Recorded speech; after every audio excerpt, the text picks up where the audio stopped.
بسم الله الرحمن الرحيم. قل يا عبادي الذين أسرفوا على أنفسهم لا تقنطوا من رحمة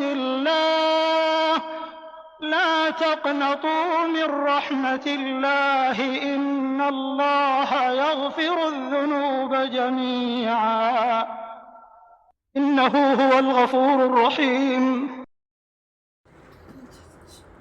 فلله الحمد رب السماوات رب الأرض رب العالمين وله الكبرياء في السماوات والأرض وهو العزيز الحكيم والصلاة والسلام على سيد المرسلين وعلى آله الطيبين وأصحابه الطاهرين والناس أجمعين. فقد قال الله تعالى في شأن حبيبه إن الله وملائكته يصلون على النبي يا أيها الذين آمنوا صلوا عليه وسلموا تسليما اللهم صل على سيدنا نبينا مولانا محمد وعلى آل سيدنا نبينا مولانا محمد وبارك وسلم عليه. صدق الله العلي العظيم وصدق رسوله النبي الكريم ونحن على ذلك من الشاهدين والشاكرين والحمد لله رب العالمين. அளவற்ற அருளாளன் நிகரற்ற அன்புடையனுமாகிய வல்ல அல்லாஹுவின் திருநாமம் போற்றி ஆரம்பம் செய்கின்றேன். வற்றாத வாஞ்சி கொண்ட வான்மறையை வகுத்தளித்த வல்லல் நபி ஸல்லல்லாஹு அலைஹி வஸல்லம் அவர்களின் மீதும் அன்னாரின் அடிச்சுவடுகளிலே தங்களுடைய பாதங்களை தப்பாமல் தவறாமல் பதித்த உத்தம சத்திய சஹாபாக்கள், தாபிஈன்கள், தாபிஈன்கள், நல்லவர்கள், நாதாக்கள், அம்பியாக்கள், அவுலியாக்கள், குறிப்பாக இங்கு கூடியிருக்கக்கூடிய நம் அனைவர்களின் மீதும் அல்லாஹ்வுடைய சாந்தியும் சமாதானமும் என்றென்றும் குன்றாது குறையாது நின்று நிலவட்டுமாக என்று அல்லாஹ்விடத்திலே துஆ செய்தவனாக என் உரையை ஆரம்பம் செய்கிறேன்.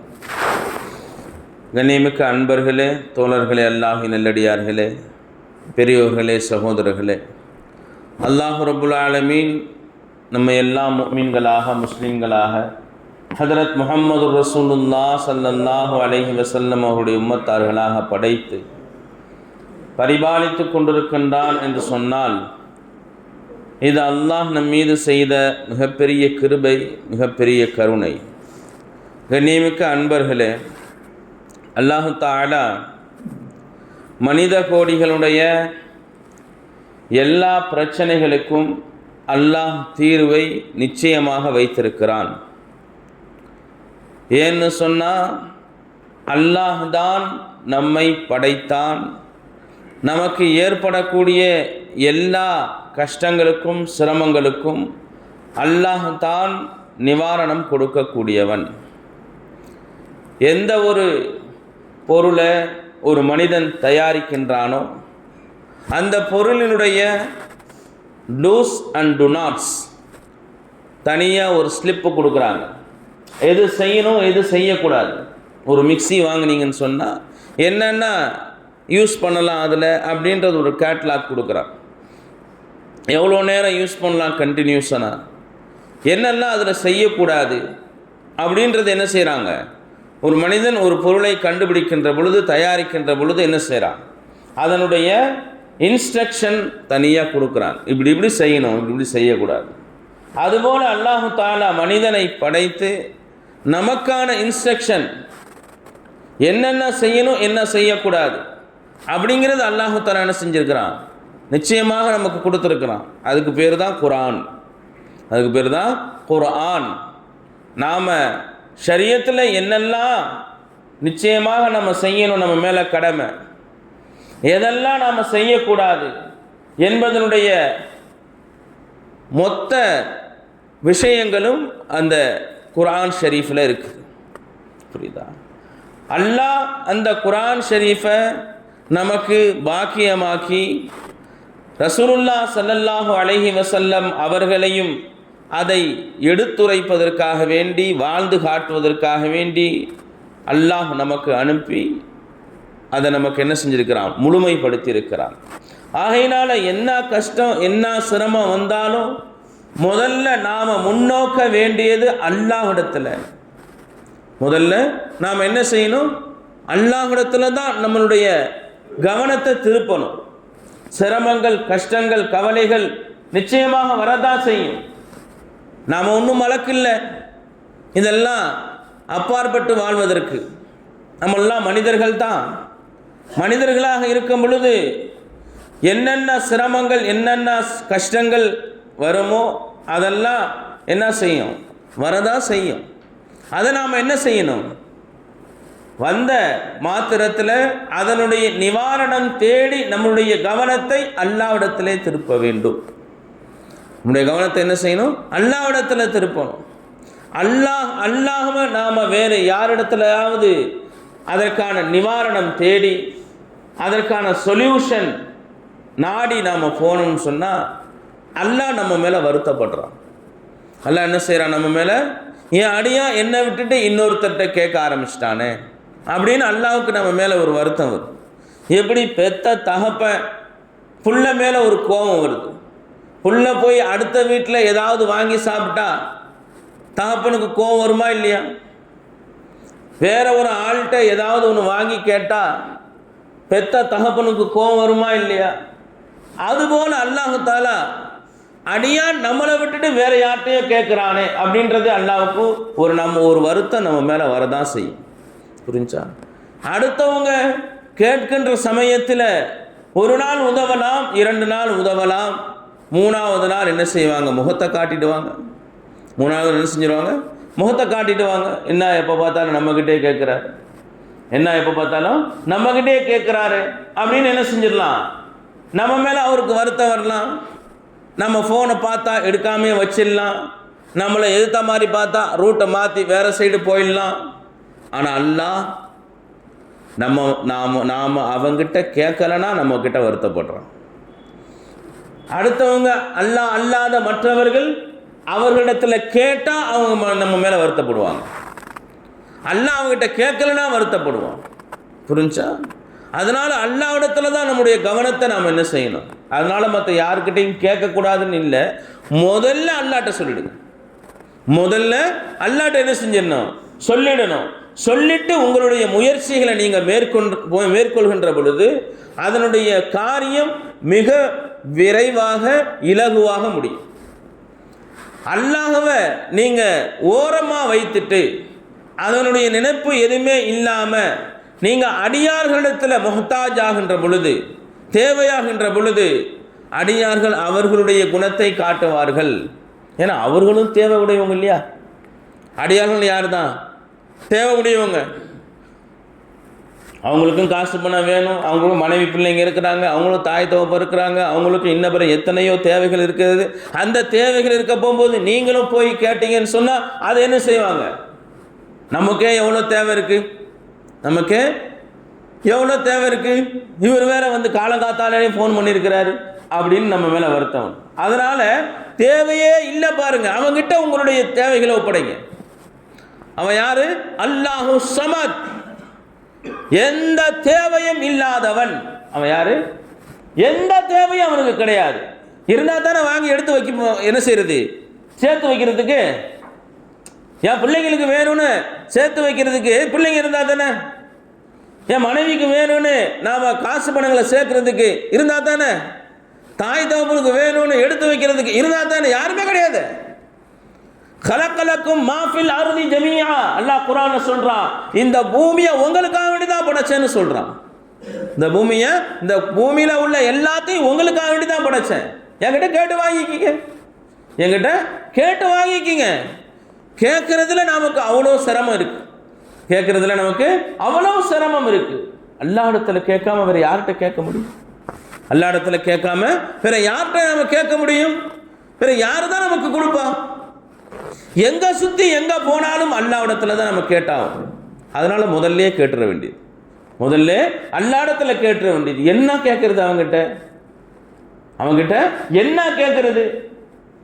எதெல்லாம் உங்க உள்ளத்துல கேட்கணும் என்று வருகிறதோ அது எல்லாத்தையும் கேட்கணும். கேட்கணும்னு சொன்னா தேவைன்னு ஒன்று உள்ளத்துல வருது இல்லையா? தேவை உள்ளத்துல தான் வரும். தேவை உள்ளத்துல தான் வரும். அந்த தேவை எல்லாத்தையுமே அவங்கிட்ட தான் ஒப்படைக்கணும். அந்த தேவை எல்லாத்தையுமே அவங்கிட்ட தான் ஒப்படைக்கணும். புரிஞ்சா? அவன் அல்லாத வேறு யாரிடத்துல உங்களுடைய தேவைகளை நீங்கள் முன்னோக்கி வைத்தாலும் அவர்கள் என்ன செஞ்சிடலாம்? நம்ம மேல கோவப்படலாம். நம்ம மேல கோவப்படலாம். ஏன்? அவங்களும் தேவை உடையவங்களாக இருக்கிறாங்க. வருத்தப்பட்டு பிரயோஜனம் இல்லை. அவங்க மேல கேட்டோம் இல்லைன்னு சொல்லிட்டாரு. கேட்டோம் இல்லைன்னு சொல்லிட்டாரு. அவருக்கு தேவை இருக்கு எவ்வளோ? அவருக்கு தேவை இருக்கு எவ்வளோ? அதனால அவரை பத்தி கவலைப்பட வேண்டிய அவசியம் இல்லை.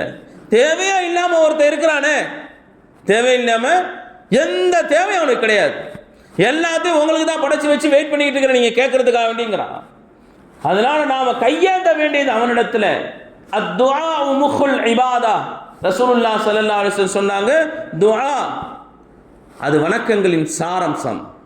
வணக்கத்தினுடைய சாரம் என்பதாக சொல்றாங்க. மூளை என்பதாக சொல்றாங்க. அப்படின்னா என்ன? மூளைனா அந்த எலும்புக்கு உள்ள இருக்கும் பாருங்க. முஹ்னு சொன்ன அரபில எலும்புக்கு உள்ள ஒன்று இருக்கும் பாருங்க. நம்ம தட்டி கூட சாப்பிடுவோம். அதுக்கு பேர் தான் முஹ் அரபில. அது என்ன? அது உருகி போயிடுச்சுன்னு சொன்னா உடம்பு மெலிஞ்சு போயிடும். மொத்த உடம்பினுடைய ஸ்ட்ரென்த் எதுல இருக்கு? அந்த எலும்பினுடைய மஜ்ஜை அப்படின்னு சொல்லுவாங்க. புரிஞ்சு? அரபில முஹ்னு பேர். இப்போ நம்ம இபாதத்தெல்லாம் செய்கிறோம். தொழுகைலாம் என்ன செய்கிறாங்க? தொழுகிறாங்க. கடைசியில் தொழுது முடிச்சுட்டு துவாக்கு முன்னாடி எந்திரிச்சு ஓடி போயிடுறாங்க. துவாக்கு முன்னாடி எந்திரிச்சு என்ன செய்கிறாங்க? வேகமாக ஓடிடுறாங்க. வேகமாக ஓடி என்ன செய்ய போறியோ அதை அல்லாஹ்விட்டு சொல்லிட்டு போகணுமா இல்லையா? யா அல்லாஹ் இந்த காரியத்துக்காண்டி போகிற, இந்த காரியத்தை எனக்கு நிறைவேற்றக்கூடிய அல்லாஹ் அப்படின்னு சொல்லிட்டு போகிறதுல எவ்வளோ நேரம் ஆகிட போகுது? அப்படி தொழுகையை தொழுதுட்டு வேகமாக போகக்கூடிய நபர் மேலே அல்லாஹ்வுக்கு ஒரு வருத்தம் வருது. ஏன்? எவ்வளவோ தேவைகளை தலையில சுமந்திருக்கக்கூடிய இந்த மனுஷன் அந்த தேவையை என்னிடத்துல ஒப்படைக்காம போறானே, அந்த தேவைய என்ன செய்யறான்? என்கிட்ட ஒப்படைக்காம வேகமா போயிட்டானே அப்படின்ற வருத்தம் அல்லாஹ்வுக்கு நம்ம மேல வருது. புரிஞ்சா? என்ன தேவை என்றாலும் நம்முடைய கவனத்தை அல்லாஹ் பக்கம் தான் திருப்பணும். அவங்கிட்ட திருப்பி அவங்கிட்ட ஒப்படைச்சதற்கு பின்னால நம்முடைய முயற்சிகளை நாம மேற்கொள்ள வேண்டும். நம்முடைய முயற்சிகள் என்ன செய்யணும்? நாம மேற்கொள்ளணும். அதனால அல்லாஹ்ட்ட சொல்லிட்டு வீட்டுக்குள்ள படுத்துக்கிறது இல்லை. அல்லாட்ட சொல்லியாச்சு, இன்னைக்கு நாங்கள் அல்லாஹ் 7 மணி ஆயிடுச்சு, நாஸ்டா தேவைப்படுது. வீட்டுக்குள்ளே படுத்திருந்தா நாஸ்டா வீட்டுக்கு தேடி வந்துருமா? அல்லாட்ட கேளுங்க, கண்ணியமான முறையில் கிடைக்கும். கண்ணியமான முறையில் ரிஸ்கே கரீம், ரிஸ்கே தலீல். கண்ணியமான ரிஸ்க்கு, கேவலமான ரிஸ்க்கு. சொல்லுவாங்க பெரியவங்க, ஒரு திருடன் தன்னுடைய ரிஸ்கை திருடி சாப்பிடுகிறான். ஒரு திருடன் தன்னுடைய ரிஸ்கை திருடி சாப்பிடுகிறான். ஒரு விபச்சாரி தன்னுடைய ரிஸ்கை விபச்சாரம் செய்து சாப்பிடுகிறாள். அவங்க 2 பேரும் கொஞ்சம் பொறுமையாக இருந்திருந்தால் ஹலாலான முறையில் அந்த ரிஸ்க் அவர்களை அடைந்திருக்கும். என்ன சொல்றாங்க? அவன் ரிஸ்க் தான் கோடியா என்ன செய்யறான்? கோடியா கொள்ளையடிச்சிட்டு போறான். அவன் கொஞ்சம் பொறுமையா இருந்தா கோடியான வருமானம் அவனுக்கு ஹலாலான முறையில் ஏதாவது ஒரு வியாபாரத்தில் வந்துடும். அவனுடைய அறிவை சீரான கரெக்டான அந்த ரூட்ல செலுத்தியிருந்தான்னு சொன்னா அந்த கோடியான ரூபாயினுடைய வருமானம் ஹலாலான முறையில் வந்துடும். என்ன செய்யறான்? பேங்குக்குள்ள பூந்து கொள்ளையடிச்சு ஓடி போயிடும். எத்தனை கோடி? 100 கோடி, 150 கோடி அப்படின்னு என்ன செய்யுது? பேப்பர்ல வருது. அவன் 2 கோடி அடிச்சுட்டு போயிருந்தானா அவன் 50 கோடி எழுதுறான். அவன் 2 கோடி அடிச்சுட்டு போயிருந்தானா இவன் என்ன செய்யறான்? 50 கோடி அடிச்சுட்டு இவன் கொஞ்சம் ஒதுக்கிக்கிறான். இது நடக்கதான் செய்யுது. நடக்கதான் செய்யுது. அப்போ என்ன சொல்றாங்க? ஒரு திருடன் தன் ரிஸ்கை திருடி சாப்பிடுகிறான். அவன் ரிஸ்க்கு தான் அதை திருட்டுத்தனமா என்ன செய்யறான்? திருடி சாப்பிடுறான். புரியுதா? அதனால எல்லா நம்மளுக்கு தேவை என்றாலும் அல்லாஹ்விடத்துல ஒப்படைக்கணும். அது என்ன செய்யும்? ஹலாலான முறையில், கரீமான முறையில், கண்ணியமான முறையில் நம்மளை சேர்ந்துடும். கண்ணியமான முறையில் நம்மளை சேர்ந்துடும். புரியுதா? இன்னும் ரிஸ்க்கு நம்மளை தேடி வரக்கூடிய சில வழிமுறைகள்லாம் இருக்கு. ரிஸ்க்கு நாம இருக்கக்கூடிய இடத்தை தேடி வரும். அதெல்லாம் ஸ்டேஜ் வேற. நாம எந்த இடத்துல அமர்ந்திருக்கிறோமோ அந்த இடத்துல ரிஸ்கை இழுத்து கொண்டு வருவது ரிஸ்கை இழுத்து கொண்டு வருவது, அப்படி ஒரு ஸ்டேஜ் இருக்கு. அது நமக்கு இப்போ தேவை கிடையாது, அது நமக்கு இப்போ தேவையில்லை. நாம உழைச்சி சம்பாரிச்சு எப்படி நம்மளுடைய வருவாய் ஈட்ட வேண்டுமோ அதுபோல நாம ரிஸ்கை கரீமான முறையில், கண்ணியமான முறையில் ரிஸ்கை என்ன செய்யணும், இப்போ நம்ம அல்லாஹ் இடத்துல ஒப்படைக்கணும். தேவைகள் வரும் பொழுது, சிரமங்கள் வரும் பொழுது நம்முடைய தேவைகளை, அந்த சிரமத்தை நீக்கவை யா அல்லாஹ் அப்படி என்பதாக அல்லாஹ் இடத்துல கைரிஹி வ ஷர்ரிஹி மினல்லாஹி தஆலா வருதா இல்லையா? நல்லதும் கெட்டதும் அல்லாஹ் இடத்துல இருந்து தான் வருது. அவனுக்கு தெரியாம உங்களை ஒன்று வந்து அடைய போறது இல்லை. அவனுக்கு தெரியாம நல்லதும் சரி கெட்டதும் சரி யாருக்கு தெரிஞ்சுதான் வரும்? அல்லாஹ்வுக்கு தெரிஞ்சுதான் வரும். அவனிடத்துல ஒப்படைச்சணும். யா அல்லாஹ் இந்த மாதிரி ஒரு பிரச்சனையை நான் மாட்டிக்கிட்டேன். அய்யூப் அலைஹிஸ்ஸலாத்து வஸ்ஸலாம் சொல்றாங்க, அன்னி மஸ்ஸனிய துர்ரு வ அன்த அர்ஹமுர் ராஹிமீன். அல்லாஹ் குர்ஆன்ல சொல்றான், எனக்கு இப்படிப்பட்ட ஒரு சிரமம் வந்துடுச்சு யா அல்லாஹ். எங்க இருந்து வரும் அது? ஆனா அல்லாஹ் நீ தான் கொடுத்தன்னு சொல்லல. அவங்க எவ்வளோ ஒரு நுணுக்கமான வார்த்தையை பயன்படுத்துறாங்க பாருங்க. அய்யூப் அலைஹிஸ்ஸலாத்து வஸ்ஸலாம், அன்னி மஸ்ஸனிய துர்ரு வ அன்த அர்ஹமுர் ராஹிமீன். யா அல்லாஹ் எனக்கு இப்படி ஒரு சிரமம் வந்துடுச்சு. ஏன்? உடம்பு பூரா புழு பூத்து போயிருந்துச்சு. அய்யூப் அலைஹிஸ்ஸலாத்து வஸ்ஸலாம் அவங்களுக்கு உடம்பு முழுவதும் என்ன செஞ்சிருந்துச்சு? புழு பூத்து போயிருந்துச்சு. அதிலிருந்து நிவாரணம் தேடி அல்லாஹ் இடத்துல அவங்க கேட்கும் பொழுது எப்படி கேட்கிறாங்க? அன்னி மஸ்ஸனிய துர்ரு வ அன்த அர்ஹமுர் ராஹிமீன். யா அல்லாஹ் இந்த பிரச்சனை எனக்கு வந்துருச்சு. எங்க இருந்து வந்துச்சுன்னு சொல்லல. எங்க இருந்து வந்துச்சுன்னு யா அல்லாஹ் நீ தான் அந்த பிரச்சனையை கொடுத்த அப்படின்னு சொல்லல. அல்லாஹ் மேல பாரம் சாட்டல, அல்லாஹ் மேல பழிய போடல. ஷைத்தான் போட்ட மாதிரி ஷைத்தான் போட்டான். என்ன? சஜிதா சொன்ன அல்லாஹ் தஆலா ஆதம் அலைஹிஸ்ஸலாத்து வஸ்ஸலாம் அவங்களுக்கு எல்லா மலக்குமார்களும் சஜிதா செஞ்சாங்க. சஜிதா செஞ்ச உடனே ஷைத்தான் மட்டும் சஜிதா செய்யாம நின்னான். அதை பார்த்துட்டு இன்னொரு சஜிதா எல்லா மலக்குமார்களும் செஞ்சாங்க. எல்லா மலக்குமார்களும் சுக்ரியாவுக்காக வேண்டி ஆர்டருக்கு ஒபே பண்ணது ஒரு சஜிதா.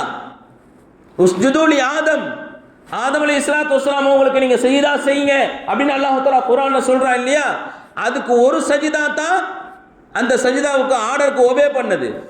ஒரு சஜிதா செஞ்சுட்டு எந்திரிச்சு பார்க்குறாங்க, யார் மட்டும் நிற்கிறா? ஷைத்தான் மட்டும் நிற்கிறான் செய்யாம. அல்லாஹு இவனை நிற்க வச்ச அல்லாஹ் நம்மளையும் நிற்க வைக்கல, நம்மளை சஜிதா செய்ய வச்சானே அப்படின்னு என்ன செஞ்சாங்க? எல்லா மலக்குமார்களும் மறுபடியும் ஒரு சஜிதா செஞ்சாங்க. அதனால தான் ஒரு ரக்காயத்தில் 2 சஜிதா. ஒரு ரக்காயத்தில் 2 சஜிதா செய்கிறோமா? சஜிதாவினுடைய ரகசியம் விளங்கிக்கிங்க. இது நாள் வரைக்கும் யாருக்கும் தெரிஞ்சுக்கிறதுக்கு வாய்ப்பு இல்லை. ஏன் 2 சஜிதா செய்யறேன்னு சொல்லி ஒரு ரக்காயத் தானே இது, ஏன் 2 சஜிதா? ஏன் 2 சஜிதா? வந்த கதையை என்ன செஞ்சுக்குங்க, கல்புல வச்சுக்குங்க. எந்திரிச்சு பார்த்தா அவன் மட்டும் நிற்கிறான். எந்திரிச்சு பார்த்தா அவன் மட்டும் நிற்கிறான். அல்லாஹ் எங்களை என்ன செய்யல? இவரை நிற்க வச்ச மாதிரி எங்களை நிற்க வச்சில்ல, உன்னுடைய ஆர்டருக்கு ஒபே பண்ண வச்சியே, அதுக்காக வேண்டி இன்னொரு சஜிதா, சுக்ரியாவுடைய சஜிதா, மறுபடியும் ஒரு சஜிதா செஞ்சாங்க. அப்புறம் கேட்டான் அவன், யாரு? ஷைத்தான், ரப்பி பிமா அகுவைத்தனி, என்னை மட்டும் ஏன் சஜிதா செய்ய விடாம தடுத்தன்னு கேட்டான். என்னை மட்டும் ஏன் சஜிதா செய்ய விடாம தடுத்த என்பதாக அல்லாஹ் மேல பழிய போட்டான். அல்லாஹ் மேல பழிய போட்டான். புரிஞ்சா? அதனுடைய ரகசியங்கள் வேற. அவன் ஏன் சஜிதா செய்யலை, எதுக்காக வேண்டி மற்றவங்களாம் சஜிதா செஞ்சாங்க, அதனுடைய ரகசியங்கள் வேற. பழி போட்டது எப்படி? ரப்பி பிமா அகுவைத்தனி, எதுக்காக வேண்டி என்ன மட்டும் சஜிதா செய்ய விடாம தடுத்துட்ட நீ என்பதா அல்லாஹ் மேல பழிய போட்டான். அல்லாஹ் தஆலா வெளியில அனுப்பிட்டான். ஃபஇன்னக ரஜீம் ஃபக்ருஜ் மின்ஹா, வெளியே போயிடு இங்கிருந்து, நீ யாரு? சபிக்கப்பட்டவன் என்பதாக அல்லாஹ் தஆலா வெளியில அனுப்பிட்டான். அதுபோல அய்யூப் அலைஹிஸ்ஸலாத்து வஸ்ஸலாம் அல்லாஹ் மேல பழிய போடல. என்ன சொன்னாங்க? அதனால தான் அய்யூப் அலைஹிஸ்ஸலாத்து வஸ்ஸலாம் நபியா போனாங்க. அவங்க அல்லாஹ்வுடைய தூதராக நபியா போனாங்க. பழியை தாமரை போட்டுக்கிட்டாங்க. அன்னி மஸ்ஸனிய துர்ரு, ஒரு சிரமம் வந்து என்னை தாக்கிடுச்சு, எனக்கு அந்த சிரமம் வந்துருச்சு, அந்த ஒரு கஷ்டம் வந்துருச்சு. எங்க இருந்து வந்துச்சு சொல்லல. எங்க இருந்து வந்துச்சு சொல்லல. என்ன செஞ்சுக்க? நீ தான் மிகப்பெரிய ரஹ்மானாக ரஹீமாக கருணையுடையவனாக இருக்கிற யா அல்லாஹ் அப்படின்னு அல்லாஹ்விடத்தில் என்ன செய்றாங்க? தன்னுடைய தேவையை முன்வைக்கிறாங்க. நீ தான் இப்படி பண்ணிட்டேன்னு அல்லாஹ் பழி போடாம, யா அல்லாஹ் இப்படி ஒரு சிரமம் எனக்கு வந்துடுச்சு, நீ தான் ரொம்ப கருணையாளன், இந்த கருணையின் காரணமாக நீ என்ன செஞ்சிரு, எனக்கு ஷிஃபாவை கொடுத்துடியா அல்லாஹ் என்பதாக என்ன செய்கிறாங்க? கேட்குறாங்க. புரியுதா? அப்போது ஒரு சிரமம் அல்லாவை தாண்டி அவனுக்கு தெரியாமல் நமக்கு வரப்போகிறது இல்லை. அல்லாஹ்விடத்தில் ஒப்படைக்கணும் அந்த சிரமத்தை. ஒரு சிரமம் வந்துடுச்சுன்னு சொன்னால், ஒரு நஷ்டம் வந்துடுச்சுன்னு சொன்னால், ஒரு கவலை வந்துடுச்சுன்னு சொன்னால் அல்லாஹ்விடத்தில் ஒப்படைக்கணும். யா அல்லாஹ், இது போல் எனக்கு ஒரு சிரமத்தில் நான் மாட்டிக்கிட்டேன், ஒரு கஷ்டத்தில் நான் மாட்டிக்கிட்டேன். அது நம்முடைய பாவத்தின் காரணமாக வரக்கூடியது. ஒரு கஷ்டம், ஒரு ஹைர் நம்மளை வந்து அடையுதுன்னு சொன்னால், ஒரு நல்லது நம்மளது வந்து அடையுதுன்னு சொன்னால், அது அல்லாஹ்வுடைய ஃபதுல், அது அல்லாஹ்வுடைய ஃபதுல். ஏன் ஒரு சுபஹானல்லாஹ் நாம சொல்லணும்னா கூட 50 முறை அல்லாஹ் நம்மை கருணையான பார்வையில் பார்த்தா தான் நடக்குமா? எப்படி? ஒரே ஒரு சுபஹானல்லாஹ் நம்ம நாவுல வரணும்னு சொன்னா 50 முறை அல்லாஹ் நம்மை கருணை கண் கொண்டு பார்க்க வேண்டும். அப்பதான் அல்லாஹ்வை நாம புகழ முடியும், ஒரு சுபஹானல்லாஹ் சொல்ல முடியும். புரிஞ்சா? அப்போ ஒரு சுபஹானல்லாஹ் நாம நம்ம நாவால சொல்லணும்னு சொன்னா அல்லாஹ் நம்மளை கருணையா பார்க்கணும். அப்ப நம்ம ஒரு நன்மை செய்யறோம்னு சொன்னா யாரின் காரணமா நடக்குது? அது அல்லாஹ்வுடைய காரணமாக. அவன் நாடாம இந்த பூமியில ஒரு மரத்திலிருந்து ஒரு இலை கீழே உழுவாதுன்னு சொன்னா ஹதீஸ் வருதா இல்லையா? ஹதீஸ் எப்படி வருது? அல்லாஹ் நாடாம ஒரு மரத்திலிருந்து ஒரு இலை கூட கீழே விழாது என்பதாக என்ன செய்யுது? ஹதீஸ்கள்ல பார்க்கிறோம். அல்லாஹ் குர்ஆன்ல சொல்றான், உமா தஷாஊன இல்லா ஐயஷா அல்லாஹ். அல்லாஹ் நாடாம நீங்க ஒரு காரியத்தை நாட கூட முடியாதுன்னு சொல்லிட்டான் அல்லாஹ் தஆலா குர்ஆன்ல. அப்போ சுபஹானல்லாஹ்னு வாயை திறந்து நம்ம சொல்றோமே, அது மட்டும் அல்லாஹ்வுடைய நாட்டம் இல்லாம நடந்துடுமா? அல்ஹம்துலில்லாஹ்னு சொல்றோமே, அது அல்லாஹ்வுடைய நாட்டம் இல்லாம நடந்துடுமா? நாம தொலை வர்றோமே, அல்லாஹ்வுடைய நாட்டம் இல்லாம வந்துடுமா? உம்ராக்கு போறோம், ஹஜ்ஜுக்கு போறோம், ஜகாத் கொடுக்கிறோம், நோன்பு வைக்கிறோம், இதெல்லாம் அல்லாஹ்வுடைய நாட்டம் இல்லாம நடந்துடுமா? இதெல்லாம் அல்லாஹ்வுடைய நாட்டப்படி தான் நடக்குது. காம் खुदा நாம் பந்தாக்கா, அல்லாஹ்வுடைய வேலை. பேரு நமக்கு பேரு காமு खुदा நாம் பந்தாக்கா.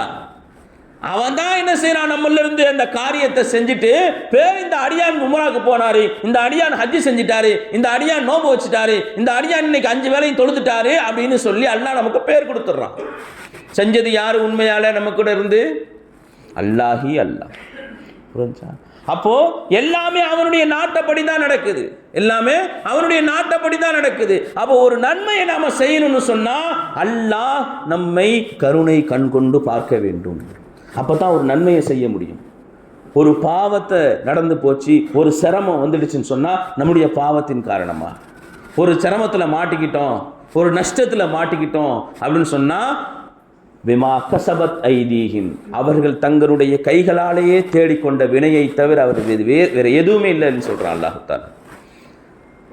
தன்னுடைய கையால செஞ்ச பாவம், அது தன்னுடைய கையால செஞ்ச பாவம். நீ செஞ்ச பாவத்துக்கு அனுபவிக்கிறோம். என்ன சோதனையோ அப்படின்னு சோதனை செய்யறதுக்கு என்ன நபியா நீனு?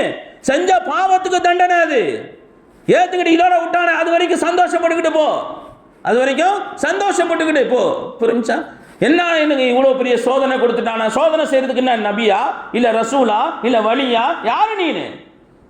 செஞ்ச பாவத்துக்கு தண்டனை. இது என்ன பாவம் செஞ்ச? ரிப்பீட் பண்ணி பாரு உன்னுடைய வாழ்க்கையை. நெஞ்சத்துல கை வச்சா நீனே கவால்னு நெஞ்சத்துல கை எடுத்துருவ. அவ்வளவு பாவத்தை செஞ்சுட்டு உட்கார்ந்து இருக்கிறோம். இருக்கா இல்லையா? எவ்வளவு பாவம் செஞ்சோம்? நாம மறந்துடுவோம், அல்லாஹ் மறக்க மாட்டான். நாம மறந்துடுவோம், அல்லாஹ் மறக்க மாட்டான். புரியுதா? அதனால நாம செஞ்ச பாவத்தினுடைய பிரதிபலன் அது. பாவ மன்னிப்பு கேட்டான் அல்லாஹ்ட்ட. யா அல்லாஹ், அவன் யாரு? தவ்வாபுர் ரஹீம், பாவங்களை ஏற்று நம்ம மேல கருணை கொள்ளக்கூடியவன். செஞ்ச பாவம் தாய் தகப்பனுக்கு தெரிஞ்சா ஊட்ட விட்டு வெளியில அனுப்பிடுவாங்க. நாம என்ன பாவம் செஞ்சோமோ அந்த பாவம் தாய் தகப்பனுக்கு தெரிய வந்துச்சுன்னு சொன்னா நம்ம வீட்டுல சேர்க்க மாட்டாங்க. பக்கத்துல படுத்து நடக்கிற மனைவிக்கு தெரிஞ்சுன்னு சொன்னா அடுத்து நம்ம கூட அவன் வாழ மாட்டா.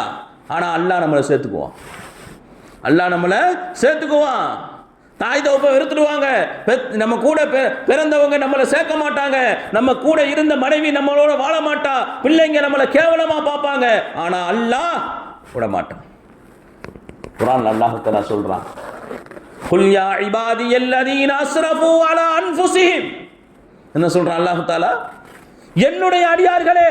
எப்படி கூப்பிடுறான் பாருங்க. நான் பெத்த பிள்ளையன்னு கூப்பிட மாட்டான். 10 மாசம் வயிற்றுல வச்சிருந்த தாய் நாம பாவம் செஞ்சிட்டோன்னு தெரிஞ்சா நான் பெத்த பிள்ளையன்னு கூப்பிட மாட்டான். ஆனா அல்லாஹ் எப்படி கூப்பிடுறான் தெரியுமா? என்னுடைய அடியார்களே. லா தக்னது மிர் ரஹ்மத்தில்லா, அல்லாஹ்வுடைய ரஹ்மத்துல ஒரு காலம் நிராசை ஆயிடாதீங்க, ஒரு காலம் நிராசை ஆயிடாதீங்க. அவனுடைய ரஹ்மத் பாக்கியாவே இருக்கும். அவனுடைய ரஹ்மத் பாக்கியாவே இருக்கும். கவலைப்படாதீங்க, நான் இருக்கிறேங்கிறான். நான் இருக்கிறேன், நீங்கள் கவலைப்படாதீங்கிறான். புரிஞ்சா? அப்போது ஒரு சிரமம், ஒரு கஷ்டம் வந்துடுச்சுன்னு சொன்னால் அல்லா இடத்துல ஒப்படைச்சிருங்க. எல்லாத்தையும் தாங்கிறதுக்கு அவன் இருக்கான். எல்லாத்தையும் தாங்கிறதுக்கு அவன் இருக்கிறான். அதனால் நமக்கு என்ன கவலை? என்ன கஷ்டம், என்ன தேவை வந்தாலும் அதை அவன்கிட்ட ஒப்படைச்சிட்டு நம்ம நிம்மதியாக இருக்கலாம். கஷ்டத்தை நீங்கள் தாங்குனீங்க, கஷ்டத்தை கவலையை நீங்கள் தாங்குனீங்க, நமக்கு உடம்பு முடியாமல் போயிடும். ப்ரெஷர் வந்துடும், சுகர் வந்துடும், ஹார்ட் அட்டாக் வந்து கொண்டு போய் ஹாஸ்பிட்டல் அட்மிட் பண்ணிடுவான். ஏன் வந்தால் வந்துட்டு போகுது, வந்த மாதிரி அது போகும். எப்படி போயிடணும்? வந்தால் வந்துட்டு போகுது. இதை விட எவ்வளவோ பிரச்சனைகளை தாங்கணும்லாம் இல்லையா? மனசை எப்படி ஆறுதல் படுத்தணும்? ஆஹா எனக்கா போயிடுச்சு, அவ்வளோதான். மயக்கம் போடுற கொண்டு போய் ஹாஸ்பிட்டலில் சேர்த்தோன்னே அவருக்கு ஒரு பக்கம் ஸ்ட்ரோக் பேரலைஸ் ஆகிட்டார், ஒரு பக்கம் ஸ்ட்ரோக்கு பேரலைஸ் ஆகிட்டாருன்னு சொல்லிடுவாங்க. புரிஞ்சா? கஷ்டம் கவலையை நீங்கள் தாங்காதீங்க, ஒப்படைச்சிருங்க அல்லாட்ட. ஒப்படைச்சிருங்க அல்லாட்ட. யாரெல்லாம் இந்த கஷ்டம் வந்துருச்சு நீ தான் பாதுகாக்கணும், இந்த கவலை வந்துருச்சு நீ தான் பாதுகாக்கணும், இந்த நஷ்டம் வந்துருச்சு நீ தான் பாதுகாக்கணும். பல ஆயிரக்கணக்கான கோடி ரூபாயினுடைய நஷ்டங்களை தாங்கிட்டு அவன் பாட்டுக்கு உலாவிட்டு இருக்கிறான். 50,000 நஷ்டமாக போச்சு, என்ன செய்கிறான்? ஹாஸ்பிட்டலில் போய் சேர்ந்துட்டான். பல்லாயிரக்கணக்கான கோடி ரூபாயினுடைய நஷ்டம் வருது, அவன் பாட்டு ஜாலியாக சுற்றிட்டு கிடக்கிறான். இவனுக்கு ஒரு 50,000 நஷ்டம், ஹாஸ்பிட்டலில் போய் சேர்ந்துட்டான். சின்னத்துக்கு. புரியுதா? அதனால கவலைகள் கஷ்டங்கள் வரும் பொழுது தாங்கி பிடிப்பதற்காக ரப்புல் ஆலமீன் காத்திருக்கிறான். ரப்புல் ஆலமீன் காத்திருக்கிறான். அவங்கிட்ட ஒப்படைங்க. நம்ம சொந்தக்காரங்க நம்மளுக்கு என்ன செய்ய மாட்டாங்க?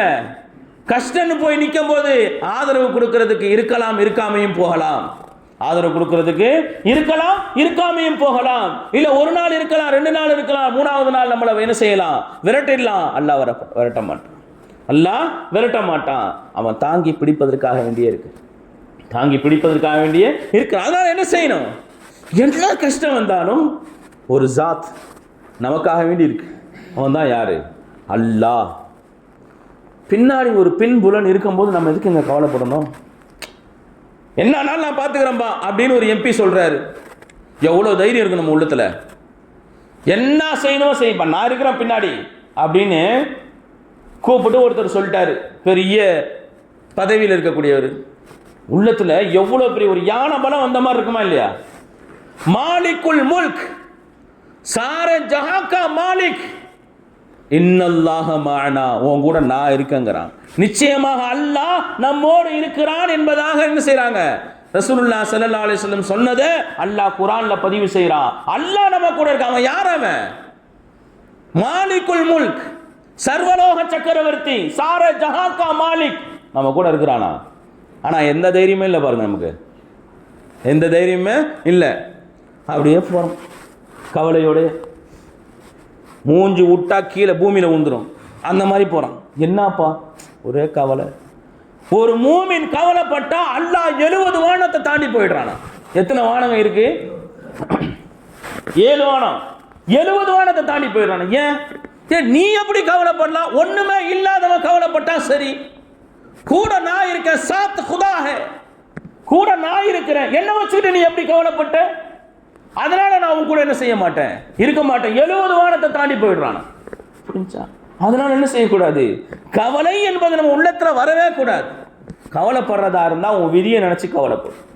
என்ன வாங்கிட்டு வந்தோமோ, என்ன நடக்க போகுதோ, என்ன வாங்கிட்டு வந்தோமோ, வாங்கி வந்த வரப்பிரசாதம் சொல்றாங்க இல்லையா?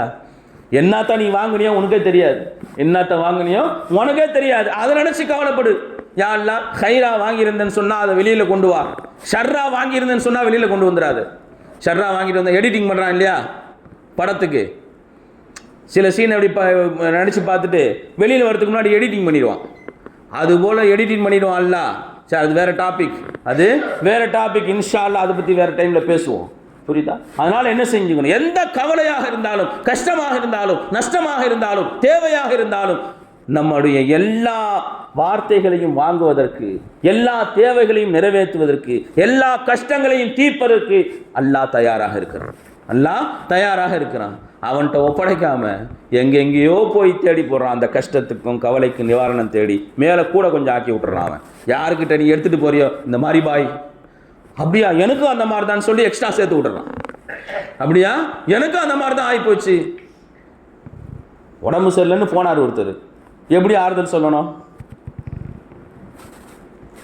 உடம்பு சொல்லுன்னு ஒருத்தர் போனார். ஆறுதல் எப்படி சொல்லணும்? பாய் இந்த மாதிரி ஒரு சின்ன கட்டி வந்து அப்படிதான் சொன்னானுங்க, காலை எடுத்துட்டானுங்க பாய். அப்படிதான் இல்லை, சின்ன கட்டின்னு தான் சொன்னான். அப்படிதான் சொல்லுவாங்க, நம்பாதீங்க. அப்படிதான் சொல்லுவாங்க, நம்பாதீங்க. காலை எடுத்துட்டாங்க சாச்சி பையனுக்கு. அடப்பா, இவங்கிட்ட வந்து சொன்னது பெரிய பாவமாக போச்சு. என்ன செய்கிறாங்க, மூக்கில் ஒரு டியூபு, கையில் காலில் எல்லாம் நிறைய அவனை போய் ஒரு பவர் பிளான்ட் மாதிரி அவனை வச்சுருக்கிறாங்க. போய் என்ன இங்கே வந்து படுத்து கிடக்குறீங்க, என்ன எப்படி கேட்கணும்? போய் அந்த மாதிரி இருக்கிற சூழலில் போய் எப்படி கேட்கணும்? என்னங்க இங்கே வந்து படுத்து கிடக்குறீங்க, வேலையெல்லாம் யார் பாப்பா? ஐயோ நம்ம நல்லா தான் இருக்கிறோம் போல் தெரியுது, ஏன் நம்மளுக்கு கொண்டு வந்து இங்கே போட்டு வச்சுக்கிறாங்க? அவனுக்கே உள்ளத்தில் ஒரு ஜோஷ் வரணும். இப்படி வந்து படுக்க வேண்டிய நிலைமையாக போச்சு அப்படின்னா அவன் தான் நம்புவான். அவ்வளோதான் போச்சு பொழுது, இன்னைக்கு தான் நம்ம ஹயாத்தோடு இருக்கிறது கடைசி நாள் அப்படின்னு அவனுக்கு அவர் நினைப்பு வருமா இல்லையா? என்ன கேட்கணும்? என்ன இங்கே வந்து படுத்து கிடக்கிறீங்க, கூட்டு வேலை கடை வேலைலாம் யார் பார்க்குறது, இங்கே வந்து படுத்து கிடக்கிறீங்க, எந்திரிங்க சீக்கிரமா அப்படின்னு சொன்னான். சரி நல்லா தான் இருக்கிற பொழுதுப்பா, இவனு தான் உங்களை கொண்டு வந்து பசங்க சேர்த்து வச்சுக்கிறாங்க அப்படின்னு மனதளவில் தைரியம் வரணும். புரியுதா? அதனால கஷ்டத்தை கூட கொஞ்சம் ஏற்றி விடுவான் பாருங்க, அவங்ககிட்ட போகக்கூடாது. கஷ்டத்தை தாங்கிட்டு நிவாரணம் கொடுப்பான் பாருங்க, அவன்கிட்ட போங்க. அவன் தான் அல்லாஹ், அவன் தான் அல்லாஹ். நீங்க உங்களுடைய எல்லா கவலைகளையும் இறக்கி வச்சுட்டு ஃப்ரெஷ்ஷாக வாங்க. எல்லா கவலைகளையும் இறக்கி வச்சுட்டு ஃப்ரெஷ்ஷாக வாங்க. ஒருத்தன் வந்தாங்க, உடம்பு சரியில்லைன்னு சொல்லிட்டு அப்படியே வந்தாங்க. என்னங்க எங்கே போயிட்டு இருந்தீங்க, டூரா அப்படின்னு கேட்டேன். வந்தாங்க, அப்படி தான் வந்தாங்க. எங்கே போயிட்டு இருந்தீங்க, டூரான்னு கேட்டேன். இல்லை ஜெரத் ஹாஸ்பிட்டலுக்கு. அதுக்கே போனீங்க, நீங்கள் நல்லா தானே இருக்கிறீங்க? நல்லா தான் இருக்கிறேண்ணா. போய் வேற என்ன, நல்லா தானே இருக்கிறீங்க? இப்போ நல்லா தான் இருக்கிறாரு. புரிஞ்சா? அப்போ என்ன செய்யணும்? அவனுக்கு கஷ்டத்தை வாங்கிட்டு நிவாரணம் உடைய வார்த்தைகளை பேசணும். அப்போ தான் மனதளவோட தேரும். மனதளவு தேர்னா உடம்பு சீக்கிரம் தெரியும், உடம்பு சீக்கிரம் தெரியும். புரியுதா? டைம் ஆகும். அல்லாஹு தஆலா கிருபை செய்யணும் இன்ஷா அல்லாஹ். அப்போ என்ன செய்யணும்? என்ன சிரமம் கஷ்டம்னாலும் அல்லாஹ் இடத்துல ஒப்படைங்க. அல்லாஹு தஆலா கிருபை செய்வானாக. வாஹிரு தஅவானா அனில் ஹம்துலில்லாஹி ரப்பில் ஆலமீன். அஸ்ஸலாமு அலைக்கும் வரஹ்மத்துல்லாஹி வபரகாத்துஹு.